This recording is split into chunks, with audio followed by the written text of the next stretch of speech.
Kigali's Foreign Affairs Ministry accused Belgium of interference.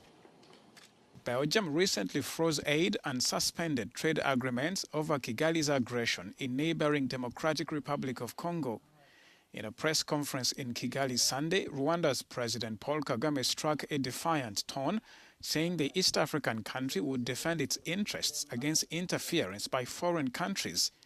Kagame singled out Belgium, which ruled Rwanda as a colony until 1962, saying it had committed atrocities against Rwandans, vowing to fight back against what he called neo-colonial interference. Hey everyone, what's going on, people? Welcome to Full Chest. It's your boy Prince. Hope you're having a great week, or if you're rounding up your week, hope you had a great week.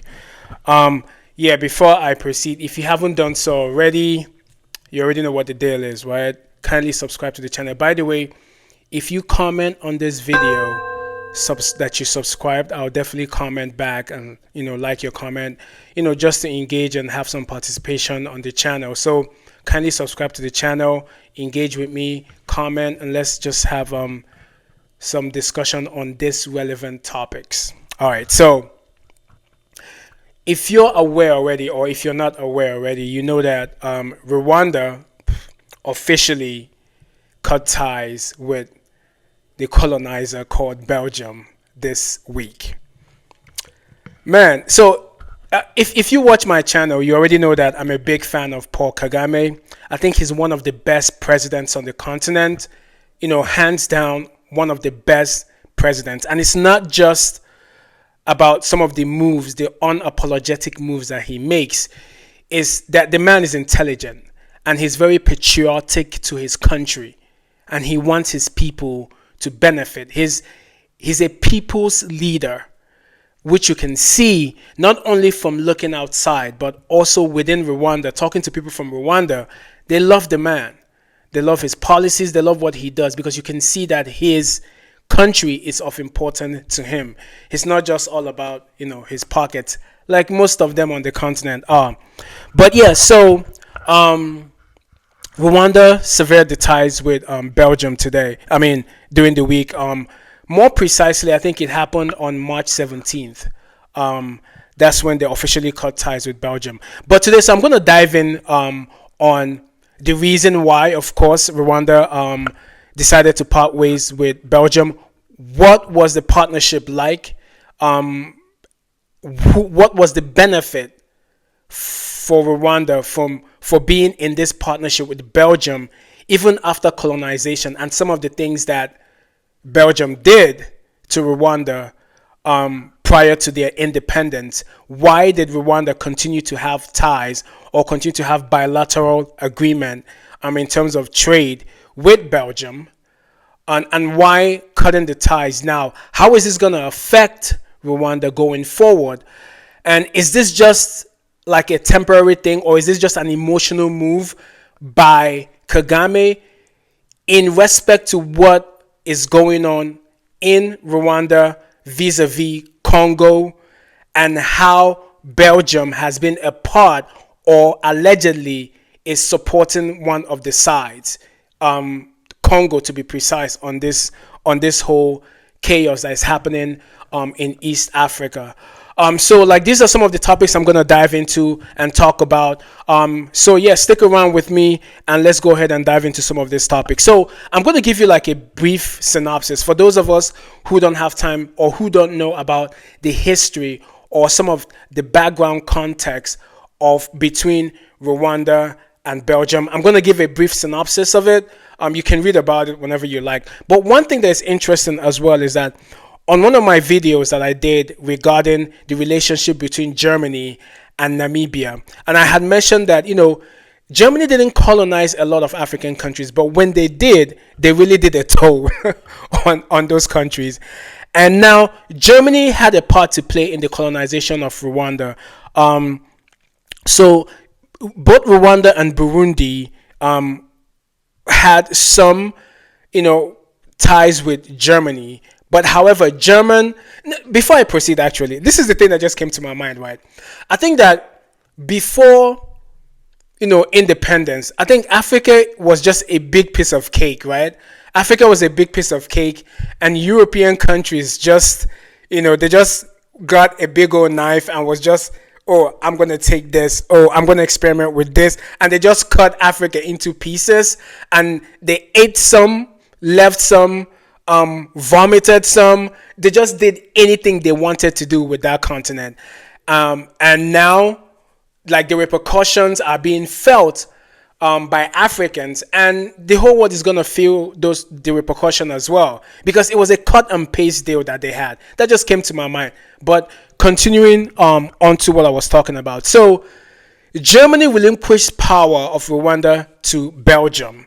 Now, Belgium administered the territory. It was called Rwanda Urundi, which is if you watch Rwanda Burundi, I think that they should also change their names. I think they did a good job by calling it Rwanda, which is they changed the spelling, and instead of Urundi, it's now Burundi. No, just like Eswatini did, I think that these countries should actually change their name. Most African countries should change their names and really be independent and just change their names. Just change it. Like Nigeria should just become Niger. And the pronunciation should be just like that, Niger, just like that. So moving forward, right? So the territory of Rwanda Urundi initially was part of like a League of Nations, and there was a UN mandate, right, that kind of had the territory taken apart. So after the territory of Rwanda Urundi was part of a German East Africa, but again, German relinquished power and just said, Belgium, there you go, continue from where we left off. So German rule was kind of before World War I. So Germany ruled Rwanda Urundi before World War I. So after World War I, Belgium kind of had a mandate, and after the World War, Belgium took over, and it was kind of, I think they call it like the League of Nations or something like that. So between like 1922, 1945, Belgium was kind of in charge. And before like I kind of also proceed, one thing again that's interesting for us to know is that, during the time when Belgium was kind of ruling Rwanda, Urundi, and now more precisely Rwanda, they had this idea of like a consolidated power structure, right?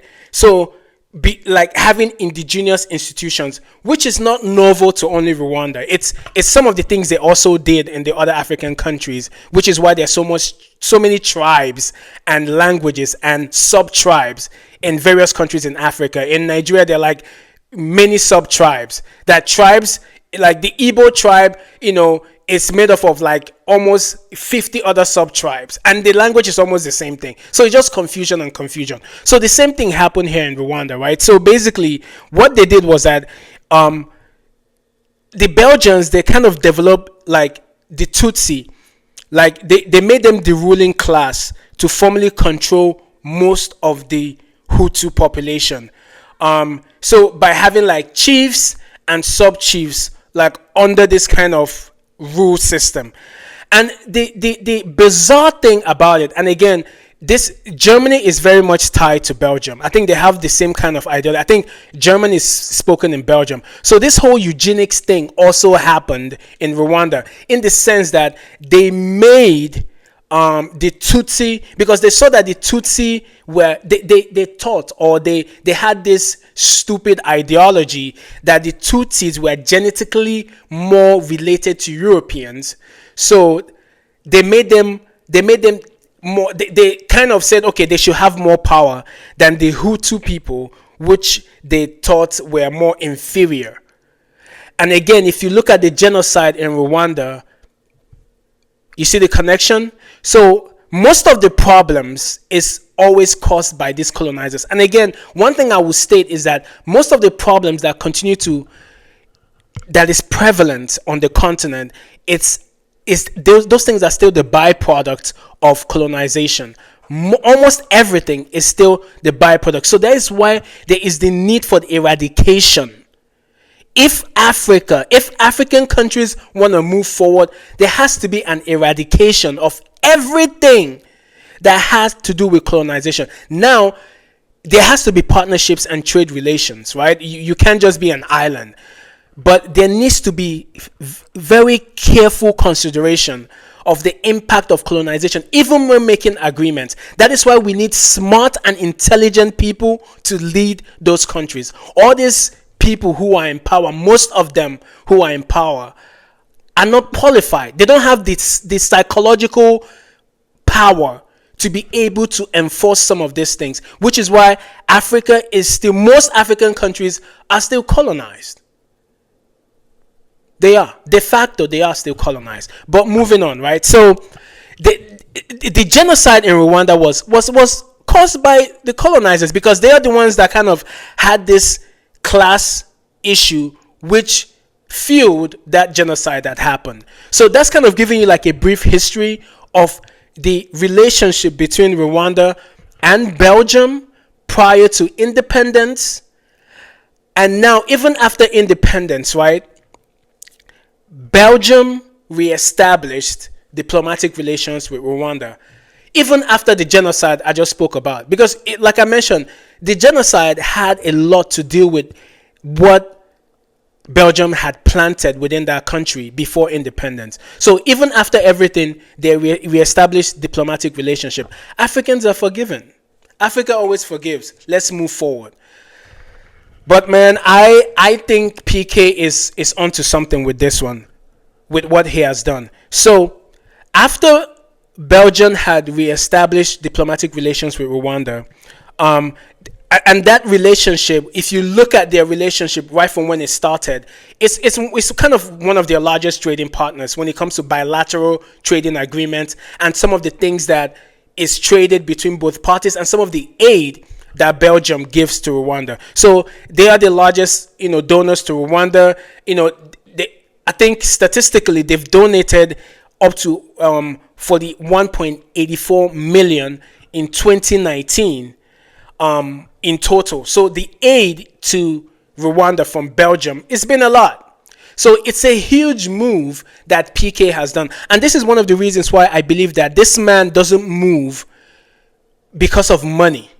He moves because he really cares about his country. That is why he makes this move. And I think Rwanda can stand on its own.